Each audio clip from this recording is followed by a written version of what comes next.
नमस्कार, मी गौरी सूर्यवंशी. एस मराठीमध्ये आपलं स्वागत. वळूया आजच्या बातमीकडे. बांगलादेशात अल्पसंख्याक हिंदूंवर होत असलेल्या अत्याचाराचा निषेध व धिक्कार नोंदविण्यासाठी नाशिकमध्ये 13 डिसेंबर रोजी भाजपा अल्पसंख्याक मोर्चा पदाधिकारी अलीम काझी यांच्या नेतृत्वाखाली नाशिकच्या जिल्हाधिकारी कार्यालय येथे मोर्चा काढण्यात आला. या मोर्चा दरम्यान घोषणाबाजी देखील करण्यात आली. भारतीय जनता पार्टीचा विजय असो. भारतीय जनता पार्टीचा विजय असो. बांगलादेशचा धिक्कार आहे. बांगलादेशचा धिक्कार आहे. भारतीय जनता पार्टी अल्पसंख्याक मोर्चाच्या वतीने बांगलादेशमध्ये जे अल्पसंख्याक हिंदू आहेत त्यांच्यावर जो अत्याचार होत आहे यांच्या बाबतीत आम्ही अल्पसंख्याक मोर्चाच्या वतीने तीव्र निषेध करत आहोत.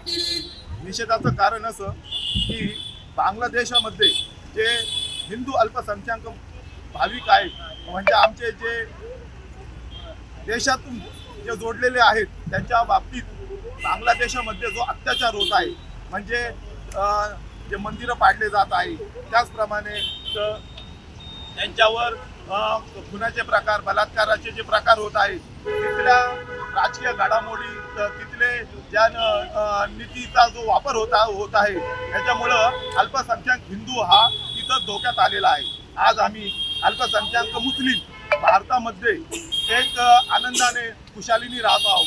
आज आम्ही सगळे अल्पसंख्याक जे भारतात सगळ्या योजनांचा लाभ घेत आहोत तसेच एकमेकांना आम्ही सणामध्ये जाऊन एकमेकांना शुभेच्छा देत आहोत. तर हा प्रकार असला जो खुशालीचा जो प्रकार आहे तो बांगलादेश देशामध्ये असणारे जे हिंदू अल्पसंख्याक आहे त्यांच्यावर हा होत नाहीये. याच्यावर कुठेतरी मानव अधिकाराने कुठेतरी या गोष्टीचा म्हणजे निषेध आम्ही यासाठी करत आहोत की या दखल त्यांनी घ्यायला पाहिजे.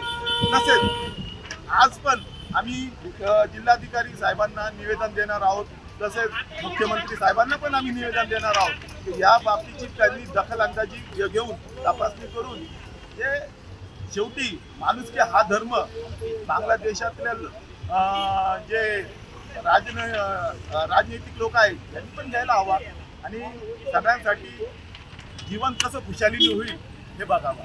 या प्रसंगी भाजपाचे कार्यकर्ते पदाधिकारी उपस्थित होते. Bureau report S Marathi news Nashik. अशाच नवीन ताज्या घडामोडी जाणून घेण्यासाठी आमच्या एस मराठी न्यूज चॅनलला लाईक करा, शेअर करा, सबस्क्राईब करा आणि बेल आयकॉनला क्लिक करायला विसरू नका.